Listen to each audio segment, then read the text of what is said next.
door. Number one, I want their email address. Okay? Now, I don't just ask them for their email address. I offer them something of value. Okay? And I'll get into what's in my package and what's not in my package. What's not in my package is intended to be emailed to them after the meeting. So if I explain it to them, excuse me, if I explain it to them, and I say, does that sound like something that might be of interest to you? They say, yes. I said, great. I'll send it to you as soon as I get home. What's your email address? You know what they do? Give me their email address every time. Okay?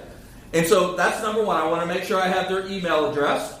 And number two, I want to make sure that I understand where they are and what they're trying to accomplish. And number three, I set a meeting to review the different options and different strategies that will help them achieve whatever their objective was. Pretty simple, right? So here's what we're doing. So I basically create a package. So this is maybe the number one question that I get from people is, well, what's in your package? Okay, well, this is what I take to the door. It's nothing more. Is this fancy? Too fancy? Okay, this is all I take to the door. Sometimes people give me a question. Well, do you ever just leave the package with them? The answer, no. Okay, I never just leave the package with them. So we're going to do an introduction. So we have the introduction letter. This is Lee's introduction letter. If you have Monster, it's basically the same letter. The real estate disclosure, if you are a licensed realtor, you need to tell them that you're a real estate agent. Okay? We have the California Homeowner Bill of Rights. How many people we have from outside of California here? Anybody? What state? Arizona. AZ? Nevada. NV? Anybody else? Okay, so we have some stuff for Arizona, Florida, Nevada that we can do. So they all have their own program. So they all have different versions of this. So we have the California Homeowner Bill of Rights. And if we don't have something in your state, if you have a similar program and you become an Advocate Marketing System member, then you send that to me off and we'll create this. This is all we did. I sent the designer a couple of web links. I said, make me a flyer, and that's what we got. Okay, there was some tweaking and back and forth once we got the template, but this is what it does. And we've done this for a number of states. And I think that we have one for Arizona, but I don't want to swear. I know we have one for Nevada. So this is designed to eliminate dual tracking. Now, this is important. Let me just tell you, what you put in your package, everything that's in my package has one objective. There's lots of objections in here. But one objective, and that is to overcome their objections. Everything that's in here is when I go to the door and they say, I've already got it taken care of. I hired an attorney. I did all this. Everything that is in here is designed for one reason and one reason only, and that's to address those objections. So when they're trying to make me go away at the front door, which is what they want to do oftentimes when the first 20 or 30 seconds, they just want the package, and they're, maybe you've had the experience where they're just putting their hand through the doors and let me have it, and I'm like, I need to talk to you about it. Will you give me 90 seconds? And then they crack the door open a little bit, and then we have a talk. And then I know it's working when they lean into the door a little bit. And next thing you know, they're on the patio, on the porch, and we're having a full-blown conversation. And then I say, this might be a sensitive matter. Maybe we should step inside and finish this conversation. And now they're offering me lemonade. Okay? How many have had that experience? Okay? Pot. So I was offered pot. Pot. Good for you. Was that before or after you needed a card? Don't mind me. All right, so we have the California Homeowner Bill of Rights, which basically which addresses only for one to answer one objection. So when I go to the front door and they say I got it taken care of, I say, okay. Are you doing it? Did you take care of yourself, or do you have somebody helping you, like an attorney, a real estate agent, or another real estate professional? They said, no, I hired an attorney. I say, great. They didn't charge you up front, did they? And they say, well, yeah, they did charge me up front. I say, and now I have two pieces. So now from there, I'm going to pull out the California Homeowner Bill of Rights, and then I'm going to pull out the Cal BRE alert, and I'm going to pull out the Senate Bill 94 and loan modification fraud alert, and I'm going to say now I have two concerns. Number one, if you are in fact in the state of California, it's against the law for you to both be in active loan modification and have a foreclosure date. So my two concerns is, number one is either you're not in active loan modification review like you think you are, okay, and the bank is going to foreclose on you, or you are in active loan modification review and the bank is getting ready to foreclose on you, which is against the law. And the second, according to the California Homeowner Bill of Rights, and this other thing that I'm concerned about, the person who's telling you it's been taken care of has illegally taken money from you in advance to provide loan modification services, and they're not allowed to do that because, according to the California BRE, it's illegal in California for lawyers to demand, charge, collect any advance upfront or retainer fees or any other type of prepayment compensation for loan modification work or services or any other form of mortgage loan forbearance. When was the last time you spoke to the bank yourself? Oh, I haven't spoken to the bank. In months. Ever. Can you see that? Can you see how that happened? So now, I'm saying, okay, this is a big deal. I said, listen, you need to call the bank. We need to call the bank. I'll tell you what I'll do. Okay, why don't we step inside, we'll call the bank together, we'll put them on speakerphone, I got 6 or 8 questions we'll ask, and we'll get to the bottom of this right now to find out exactly what is happening, because I'm not sure we can trust the information we're getting from the lawyer, because if it was handled, you wouldn't have a foreclosure date right now. So let's call them and make sure you don't have a foreclosure date and you are in fact getting the loan modification that you think you're getting. Boom, nice job. Okay? That's how you work your way into the house. Does it make sense? How many of you can do that right now?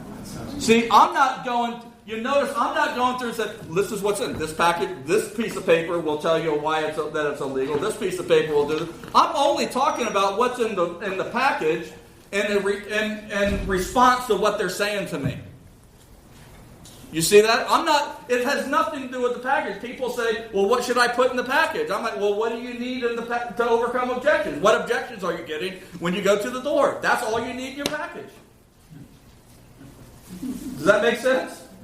It's nothing else. How many of you ever had a solid conversation by just, here's the package, leaving it, and they called you back a few days later? I was reading that package, and will you come back over here and help me sell my house? Doesn't happen that way. Okay?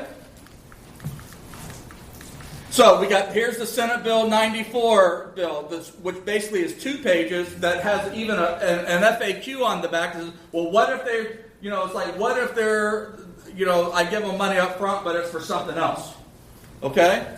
Here's the Cal BRE. This is homeowner scan. So we have a California version, we have a national version. So what do you say for out-of-state people then? For what do you mean? Well, you can't say, the California bill. Well, if you have one, then you give it to me. But this. I don't think Arizona has any rules. The FTC does. Okay. So now we created a Federal Trade Commission document that you would use for out of state. So according to the FTC, it's illegal for them to charge you upfront fees for loan mods. Okay. So this is the homeowner assistance scams. This says, just beware of scams, I said, so one of the things and I get to this last, sometimes I never even talk about it because I don't really need it. This is just there. But I have this here because they said, well, I'm doing this, and I'm doing this, I'm doing that. And if it's on this list, I pull this out and say, okay, I'm not saying you're being scammed, but you should beware. Okay? You should take a deeper look. Okay? Let me ask you, have you given them, the first sign that it might be a scam is that it costs you money. One of the things you need to know about me is I'm never, ever going to ask you to pay for any services related, pay me to help you get a loan modification or to postpone your foreclosure. We do all those services free pro bono for you. Okay? So then what's in it for you then? What's in it for you? Well, see, this is where I go back to my story, right? I said, listen, I work with, as part of our public outreach, we work with a handful of homeowners. Handful of homeowners at a time in order to help them understand the alternative of foreclosure so they can avoid foreclosure and keep their house. Okay? The reason that I do that is that we've been very successful in this market, and I had my own foreclosure experience in 2009, and I learned specialized knowledge, and I feel compelled in order to share it with a few people at a time. There's no cost or obligation for any of those services that I provide. I'm never going to ask you to pay me to help you get a loan modification. The only thing that I ask of you is that you want my help. Would it be okay if I helped you? They say, okay, and we just go on. And then they say to me, well, don't you get paid to list my house? I said, yeah, but if you decided to list your house and you decided you wanted to use me, of course you have no obligation to do that, then I would get paid, but that money would probably come from the bank and probably not for you, depending on circumstances. I don't have enough information, and I'm certainly not here to talk to you about listing your house. Unless that's the conversation you're ready to have. But generally speaking, when I come to the door, people want to talk about saving their house, and I'm here to help you save your house from foreclosure. Would you like my help? Yep. All right? So it's not that, but I'm coming from the heart. I'm not focused. I don't have a focus first on getting the listing. I tell them the truth. Everything I said is honest. Now, do I get a lot of listings from this? The answer is yes.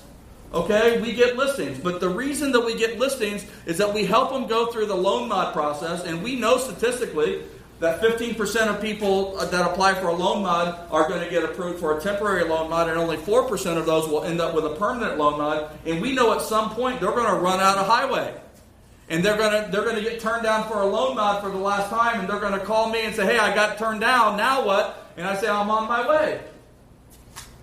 Okay, you'll see how we get there. This is where that data comes from, right here. So I show this. I said, listen, according to this doc, only 15% of people get a loan mod. Only 4% get permanent loan mod.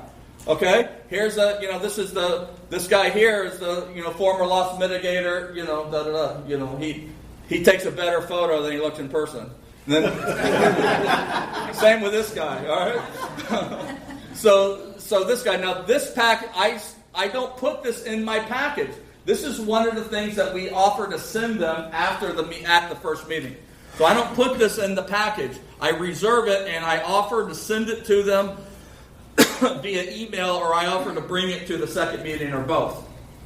Okay? But this is a 5-page ebook. We call it a book. I have a book, and it's called How to Negotiate Your Own Loan Modification. It focuses on 5 mathematical formulas that you have to pass in order to get a loan mod approved. Front-end debt to income, back-end debt to income, pre-mod cash flow, post-mod cash flow, and net present value.